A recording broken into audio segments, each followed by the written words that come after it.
Thank you so much, Abby, for that lovely warm welcome. And I just am so honoured to be here talking to you all tonight about something that's really close to my heart, and that's the emotional health of our children. That's why I do what I do, so that I can hopefully put something out there that will be helpful to you and your families. So, look, I'm just going to dive straight in. We're all here because we've got anxious children and we're wanting to know what the best thing to do for them is. So I'm going to dive in, and I'm going to start with a pretty bold statement. I'm going to say, I'm pretty sure I know what causes anxiety in children and what we need to do about it. You can decide by the end of my presentation if my bold statement is worth anything, but it's my challenge to you. So I'm going to start with a statement by Gordon Neufeld. Gordon Neufeld says, separation is at the root of all anxiety. Now, just to give a bit of context here, I am trained through the Neufeld Institute, and Gordon Neufeld is the lead psychologist for that institute. So most of the theory tonight comes from his theory. However, he works from within a much wider paradigm called attachment theory. And this is a model I'd like to briefly explain, just to give you a heads up on the context we're working from within. So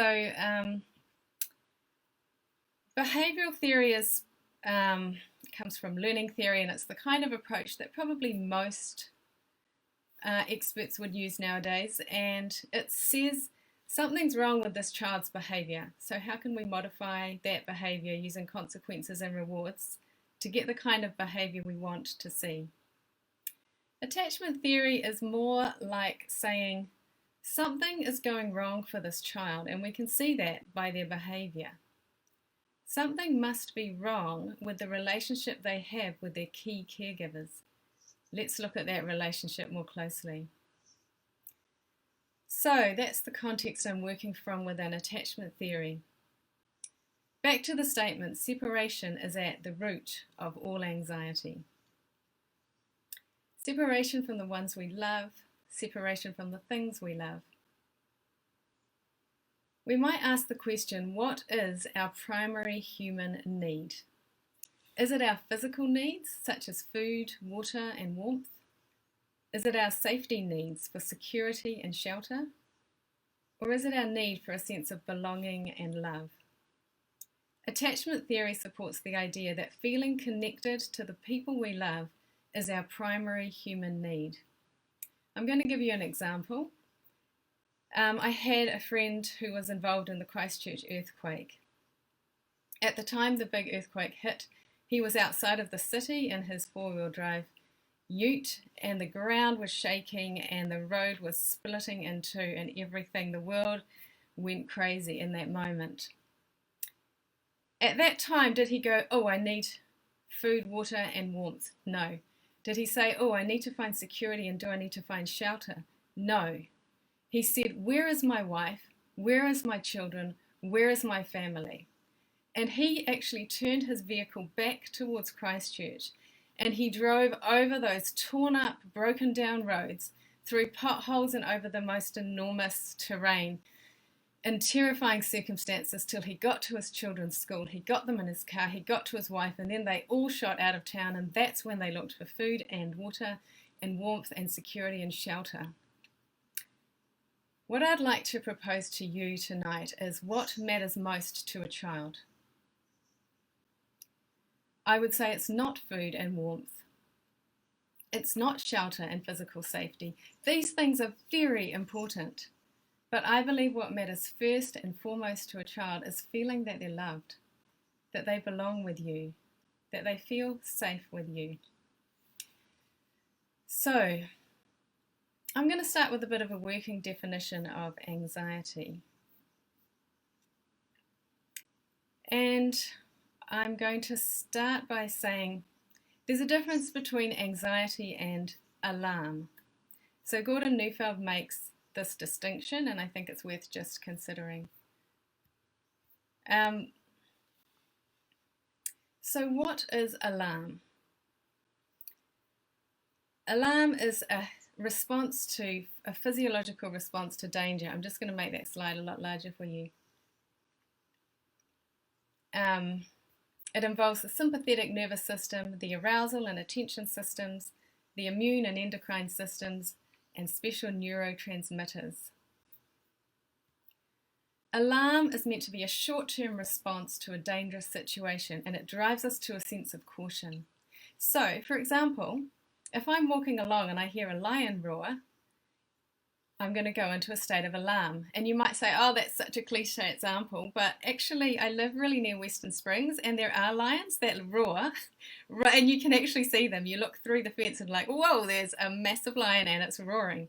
So I get my nervous system triggered, I go into all those states above, everything goes onto high alert, and then my frontal cortex kicks in my brain and says, it's okay, it's behind closed doors. So then everything calms down and I settle down. So alarm has a purpose, it's very important. Without appropriate alarm, we do foolish things that can lead to danger. Now in other presentations I talk about teenagers, and they have a bad habit of numbing out their alarm and their alarming feelings. And that means they can do really dangerous and risky behaviour without feeling the appropriate alarm they should. So alarm is not a bad thing. So what is anxiety?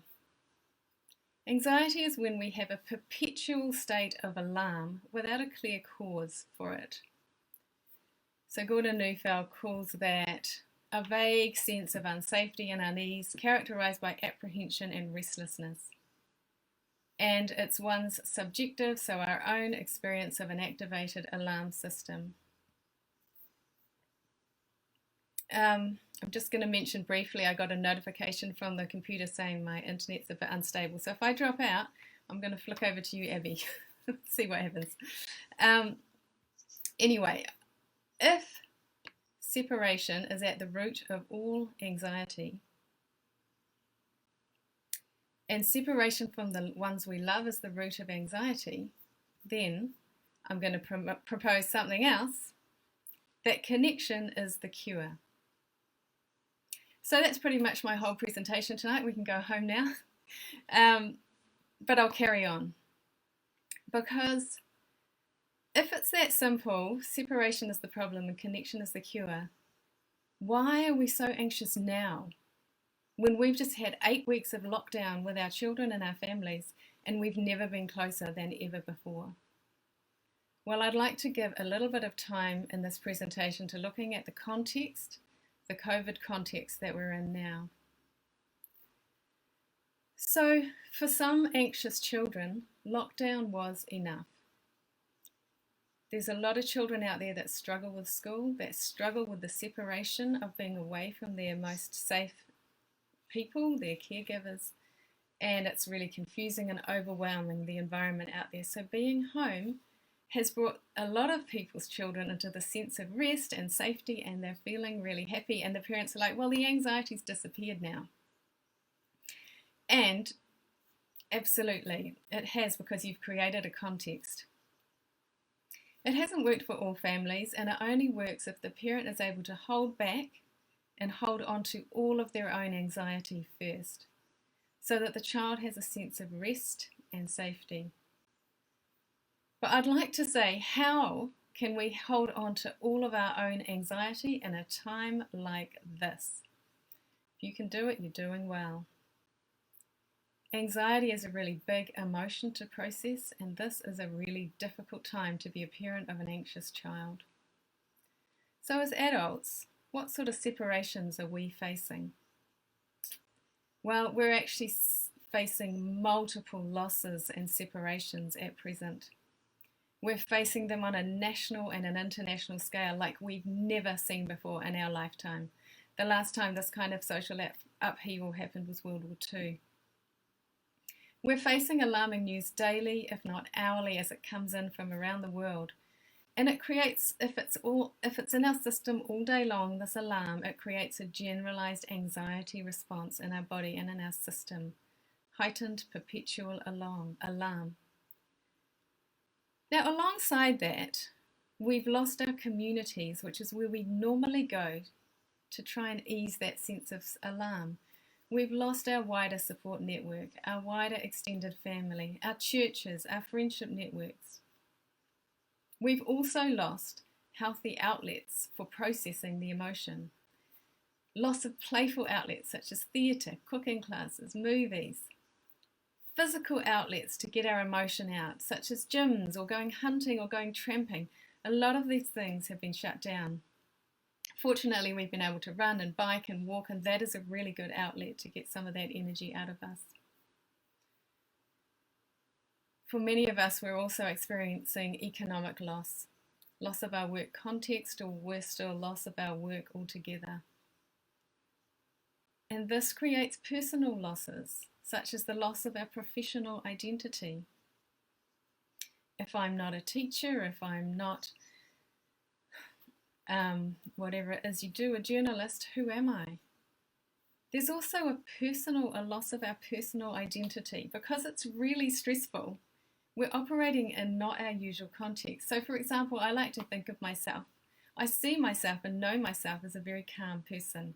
Something a lot of people say to me, oh, you're so calm. Actually, I just appear calm. But I haven't been able to sustain that in the last 8 weeks. I think I've had more storming off and hissy fits and outbursts and sulking and moodiness than I normally would have in a year. And do you know what? I forgive myself for that because my goodness, there is a lot to process and deal with right now. Emotion takes rest and space to process. We need to be in the rest mode and get out of the work mode to find the freedom to process emotions. So this is what would be ideal. Say the whole COVID thing blew up and your boss said to you, look, this is really hard times, these are big things to process. I'm going to keep paying you, but you just stay home and do whatever you need to process your emotions. The kids will still be at school. Just take your time. Now that might have been a good context for us to actually get on top of this a bit emotionally. Instead, we were told keep working and now work from home. The pressure to be productive has come under our own roof. Our safe spaces, our sanctuaries away from work have become workspaces. And we have enough work to do just managing our own emotions, but we also have our kids' worries and emotions to manage too. Now, more than ever, we need to hold on to our own emotions so that our kids can feel held in their anxious feelings. Kids can pick up on anxiety on our faces or in our words, and it triggers theirs. So the problem is that if we show it to our kids, they lose their sense of safety. Our children need rest and space to play and process their emotions as well. Instead, their work has come home too. School is happening under the home roof as well. And what's even worse, to add insult to injury, we have been given the task of making our kids get the work done. So our time with them is not free time to support them, to help ease their emotions from the pressures that we're facing. It's laden with work. There's work all around us and it's exhausting and it's not ideal for us to manage our emotions. Thank goodness this is the last night of lockdown, but let's not pretend it's going to be all daisies and sunshine forward from here. We still have a lot to unravel yet. So it's been tough to parent in this regime. And I just want to summarize by saying our stress can trigger our kids' anxiety and give them a sense we're not in control. So how do we help our kids find their way through their anxiety? Well, the focus tonight is on how we help our kids. I'm not so much focusing on how we manage our own anxiety, but a lot of the material coming up, such as inviting emotion, is going to be the answer for us as well. So, if separation is the cause of all anxiety, then connection is the cure. What we need to do with our anxious children right now is find a connection with them to work from. And unfortunately, close proximity to them, being in the same space and under the same roof, isn't the same as having a close emotional connection. It's the relationship that heals, not just the proximity. I think we all know, if we've got teenagers, that having them sitting on a device in the room next to us is certainly not the same thing as being in a close relationship with them. So, a close relationship will inspire a sense of safety, trust, and resilience in our children. It heals the daily wounds and upsets. It gives them a place to go with their dilemmas, crises, and questions. If we can really nurture a strong relationship, we become the go-to place for our kids for support and guidance. Now, a lot of people say to me, I don't feel strong, and I feel anxious myself. That's fine. You don't have to be invincible to be a great parent. Just don't let them see it. I'm talking younger kids here, because at teenagers it's not quite the same for masking it. But your younger kids, just don't let them see it. Fake it. Take those emotions, take those feelings elsewhere. Try to keep them out of the parenting sphere. So, a good connection helps our children feel safe. Feeling safe for kids is everything. And it's not the same as actually being safe. I'm not big on false assurances and saying to our kids, everything's going to be okay. The COVID's just going to go away. Don't worry about it. I'm not going to lose my job. Everything is going to be fine.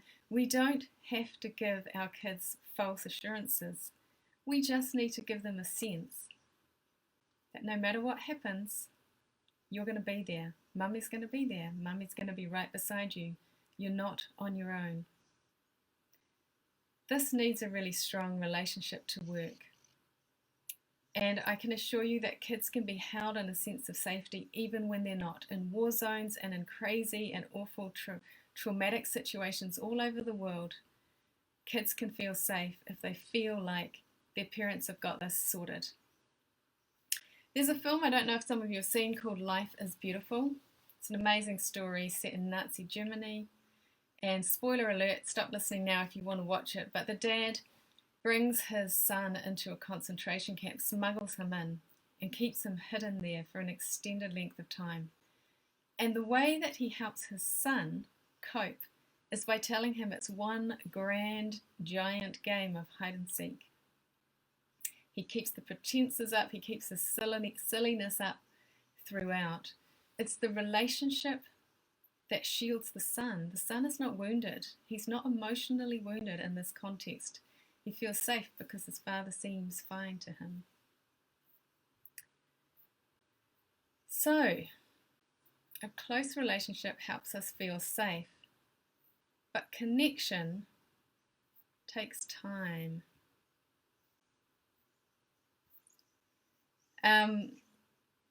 We'll come to that one next. Go back to connection takes time. One thing I ask a lot of parents who have been busy and working outside of the COVID context is to consider a daily connect spot in their day. To find a time, and it's often bedtime or after work, where they go for a walk each night with their kids, or they might go for a drive somewhere, or they might sit on their bed as they're reading to them. A time every day where it's sort of a special connect time where you're completely theirs. You're listening, you're hearing them, you're not scolding them, it's a safe space. I talk about this a lot more on other presentations. In our COVID luxury, and we've been around our kids much more, we've got the luxury of finding little pinpoints all throughout the day where we can have good, healthy, healing, connecting times. Our job is to connect, not to get through the day's schoolwork. I can tell you that I've researched academically in education and psychology, and there's so much research to suggest that when a child is feeling anxious, they cannot access their frontal cortex, their thinking brain. They can't think straight when they're anxious. But when they're feeling safe outside of a test context, it all comes flooding back to them. Well, on a wider scale, this works. If our kids are feeling emotionally safe and secure, their learning is going to fly when they're ready to learn again. I wouldn't worry too much about mislearning at the moment. Our job is to work hard to understand their feelings and perspective in our connecting times. We might know why we think what they did was stupid, but it's not the time to lecture them. It's time to listen to why they thought it was so mean and so unfair what happened earlier in the day. Another thing you can do is allow every meltdown your child has be a chance to build their trust. So often what we do as parents when our kids melt down is have a go at them, we yell, we explode, and then later we go, oh my goodness, I didn't handle that very well. It's all right. Kids are so forgiving. They'll give you another meltdown within 5 minutes if you're lucky, or an hour, or another day. There's always another chance to be the parent you wanted to be. And one of our other goals is to seek to discover the need underneath the behaviour. If they're constantly demanding and demanding of your time, what's the neediness under that I can help address? So when you've really got connection going well, it brings the brain to rest. A sense of safety allows a child to move out of the work mode into the rest mode that we were talking about before. We become dysfunctional without physical or emotional rest.